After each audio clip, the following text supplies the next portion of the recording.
शुरुआत करूंगा सबसे पहले मीरा शंकर मैम से। मैम, जिस तरीके का पहले दिन का या फिर कहें चुनाव की भाषा में कि शुरुआती रुझान, ये शुरुआती रुझान क्या संकेत करते हैं खासतौर से भारत के संदर्भ में? देखिए, भारत के संदर्भ में कुछ ज़्यादा नहीं कहा ट्रंप ने, पर एक बात रही है पहले कि चाहे रिपब्लिकन सरकार हो यूएस में, चाहे डेमोक्रेटिक सरकार, दोनों ने कोशिश करी है कि भारत के साथ रिश्ते और मजबूत हों। अब जो है ट्रंप साहब एक राष्ट्रवाद के प्लेटफॉर्म पे जीत के आए हैं और उनका प्लेटफॉर्म जो है America, make America great again और अमेरिका फर्स्ट, इससे लगता है कि एक तरफ तो रिश्ते बढ़ेंगे भी, पर दूसरी तरफ चुनौतियां भी आएंगी और ये चुनौती ट्रंप साहब के जो डोमेस्टिक नीतियां होंगी या डोमेस्टिक प्रायोरिटीज़ होंगी उनसे आएंगी। जैसे इमिग्रेशन को लेके, इलीगल माइग्रेंट्स को ट्रंप साहब ने कहा है हम डिपोर्ट करेंगे, उनमें कई भारतीय मूल के भी लोग होंगे, पर उसमें हमें इतनी चिंता नहीं है जितना कि लीगल मूवमेंट जो हमारी कंपनियां इस्तेमाल करती हैं H-1B वीज़ा, और जो अमेरिकन कंपनीज भी जैसे माइक्रोसॉफ्ट, गूगल वगैरह, वो भी H-1B वीज़ा के दौरान भारतीय नागरिक या स्पेशलिस्ट्स को वहाँ 3-3 साल के लिए काम करने के लिए ले जाती हैं। और ये इस वजह से है क्योंकि अमेरिका में एक्सपर्टीज की कमी है, मतलब स्किल्स शॉर्टेज कहते हैं, वहाँ अमेरिका में है, खासतौर साइंस, आईटी, इंजीनियरिंग वगैरह में, और इस वजह से वो बाहर से लोगों को लाते हैं। ऐसा नहीं है कि ये अमेरिकन्स को की जगह उनको लिया जाता है, क्योंकि पहले हर कंपनी को सर्टिफाई करना पड़ता है कि कोई अमेरिकन नागरिक नहीं है जो इस पोजीशन को कर सकता है,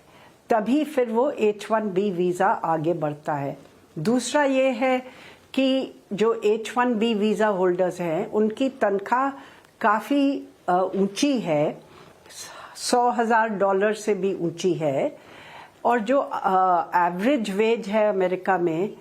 उससे कहीं ज़्यादा है। तो ऐसा नहीं है कि बिना स्किल के लोग जा रहे हैं वहाँ H-1B वीज़ा प्रोग्राम के दौरान। इसको लेके ट्रंप की जो कॉन्स्टिट्यूएंसीज हैं उन्हीं में ही थोड़ा भेदभाव हो गया है, क्योंकि जो उनके मागा जो समर्थक हैं वो चाहते हैं कि इसको भी बंद किया जाए, और जो बिजनेस समर्थक हैं जैसे इलॉन मस्क या आईटी कंपनीज, वो कहते हैं कि ये प्रोग्राम ज़रूरी है अमेरिका को कंपेटिटिव रखने के लिए। तो एक तो ये होगा। दूसरा जो मामला है वो टैरिफ का है, क्योंकि ट्रंप साहब कहते हैं कि मैं हर जो देश से इंपोर्ट आएगा उन पे 10 से 20% टैरिफ लगाऊंगा। इस पे इन्होंने कोई एग्जीक्यूटिव ऑर्डर अभी नहीं पास किया है। ये कहा है कि एक रिपोर्ट, सरकार जो है वो एक रिपोर्ट करेगी, पहले जांच करेगी कि ट्रेड डिफिसिट यूएस की कितनी है और कौन कौन देश किस तरीके के अनफेयर ट्रेड प्रैक्टिसेस अपनाता है, तो उसके बाद में निर्णय लिया जाएगा फरवरी तक। तो देखना पड़ेगा। अगर ये लगाते हैं 10 से 20% टैरिफ तो भारत के गुड्स पे भी लगेगा। तो हमें पूरी तैयारी कर लेनी चाहिए कि अगर यूएस लगाता है तो हम क्या करेंगे, हम भी लगाएंगे टैरिफ, और साथ साथ में बातचीत भी करेंगे, और बातचीत में क्या समझौता हो सकता है इस पे हमें अभी से ही गौर करके तैयारी करनी चाहिए। आगे भी चल के कई उनकी नीतियां हैं जो हमसे मिलती जुलती भी हैं, जैसे वो कह रहे हैं कि युद्ध का अंत करेंगे यूक्रेन में, या इजराइल और गाजा के बीच में सीज फायर के समझौते में उनका भी भाग था। बाइडेन की सरकार ने वो नेगोशिएशंस करे थे, पर ट्रम्प साहब का भी एक रिप्रेजेंटेटिव आखिरी दौर में उनके साथ था। तो ये तो हमारे हित में है, क्योंकि जितनी उथल पुथल दुनिया की अर्थव्यवस्था में हुई है यूक्रेन के युद्ध को लेके या वेस्ट एशिया में जो युद्ध है उसको लेके, वो उसके खिलाफ भारत ने बोला भी है और हमेशा कहा है कि नतीजा केवल बातचीत से ही निकलेगा, जंग से नहीं निकल पाएगा। तो कुछ ऐसी चीज है जो हमारे हित में है, कुछ ऐसी चीज है जो हमारे लिए चुनौती भी बन सकती हैं। मुझे एक खास बात कहनी है कि यूएस का चीन के साथ रिश्ता क्या होगा, वो हमें देखना फिर पड़ेगा। इम्पोर्टेंट होगा कि चीन के साथ रिश्ता क्या होगा, और साथ में हमें ये भी देखना होगा कि भारत को किस तरह की तैयारी करनी है। इस पे हम शो में आगे चर्चा करेंगे, लेकिन सीधे चलते हैं आरती टिक्कू सिंह मैम के पास, जो कि एडिटर इन चीफ है द न्यू इंडियन के, और वो अभी वॉशिंगटन में ही हैं। तो आरती, आप वहाँ पे चूँकि शपथ ग्रहण के बाद ही अचानक से कई सारे फैसले ले लिए गए और उन फैसलों का काफ़ी तीखा रिएक्शन भी इंडिया में हुआ, और खासतौर से यहाँ के इक्विटी मार्केट में हुआ। तो इक्विटी मार्केट के लिए हमारे साथ जैन साहब हैं, उनसे बाद में बातचीत करूंगा मैं, लेकिन आपसे पूछूंगा कि वहाँ पे किस तरह का सेंस आपको मिला कि ये सारे चीज़ों को लेके, इंडियन को लेके जो थिंकिंग है या फिर जो स्टेप्स लिए जा रहे हैं, उससे भारत कितना अछूता रह पाएगा? देखिए, पहले तो ये कहूंगी कि जो प्रेसिडेंट डोनाल्ड ट्रंप का जो कमबैक हुआ है, एक ये ऐतिहासिक टर्निंग पॉइंट है ग्लोबल हिस्ट्री में। और इतना बड़ा कमबैक, इतना बड़ा पॉलिटिकल मूवमेंट जो सिर्फ एक व्यक्तित्व पे चला, वो डोनाल्ड ट्रंप का जो एक मूवमेंट, एक फिनोमेना चला, उसने, मैं कहूंगी, अमेरिका को एक ऐसा एक सुनामी सी आई है। और आपको वो सड़कों में इनॉग्रेशन की जो विक्ट्री रैली थी, मैं वहां पे थी, और कल यहाँ डीसी में भी मैं यहाँ थी। तो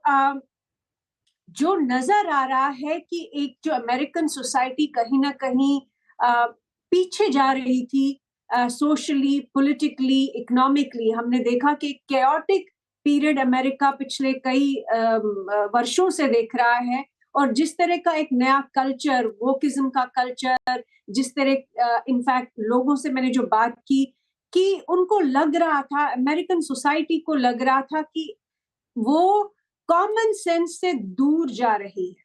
और ये एक फीलिंग मैंने सड़कों पे देखी, ये फीलिंग मैंने हर स्टेट के लोगों में देखी। इनफैक्ट जो ब्लू स्टेट्स भी है, कैलिफोर्निया जैसी भी स्टेट्स है, जो एलए में जो आग लगी, वाइल्ड फायर्स, उसके बाद जो रिएक्शन लोगों का देखा मैंने, वो प्रो ट्रम्प। और प्रो ट्रम्प का मतलब है कि एक नया रीसेट जो दुनिया में ऑलरेडी हो रहा है, और अमेरिका जो बीकन है, जो वर्ल्ड लीडर है, सबसे बड़ा सुपर पावर है, वो उस दिशा में अब जा रहा है, एक रीसेट करने की कोशिश कर रहा है। प्रेसिडेंट डोनाल्ड ट्रंप ने जो कल डिसीजंस लिए इनॉग्रेशन सेरेमनी के बाद, इमीडिएटली बाद, वो देखिए, वो उस पर काफी दिनों से काम चल रहा था, वो हेस्ट में नहीं लिए गए हैं। वो प्रेसिडेंट ट्रंप की बेस जो है वो एड्रेस होती है उन सब डिसीजन से। आप देखिए कि उन्होंने हंटर बाइडेन के केस में जो भी इंटेलिजेंस ऑफिसर्स जिन्होंने इनफैक्ट हंटर बाइडेन का साथ दिया और उसको क्लेमेंसी मिली, जो बाइडेन ने अब जाते जाते उनको माफी दी, तो उन सब लोगों की जो लाइसेंस है टर्मिनेट करना, ये बहुत बड़ी बात है अपने आप में। ये दिखाता है कि प्रेसिडेंट ट्रंप जो एजेंडा लेके आए हैं, जिस मैनिफेस्टो को की वजह से उन्होंने मोबिलाइज किया लोगों को, स्पेशली जो मिडिल क्लासेस है, वर्किंग क्लासेस है, और मतलब ये इनफैक्ट वर्ल्ड में एक एग्जाम्पल है अपने आप में कि बहुत बड़ा अमीर आदमी डोनाल्ड ट्रंप, जो रियल एस्टेट का इतना बड़ा बिजनेसमैन, वो अपने आप को वर्किंग क्लास के साथ जोड़ रहा है, और वर्किंग क्लास उसके साथ अपने आप को जोड़ रही है। तो उसने उस बेस को एड्रेस किया है। कल जो भी उसने जो एग्जीक्यूटिव ऑर्डर साइन किए हैं उसमें बिल्कुल, वो जो बेशक एग्जीक्यूटिव ऑर्डर साइन किए हैं आरती, उस पर हम लोग अलग से चर्चा करेंगे इस शो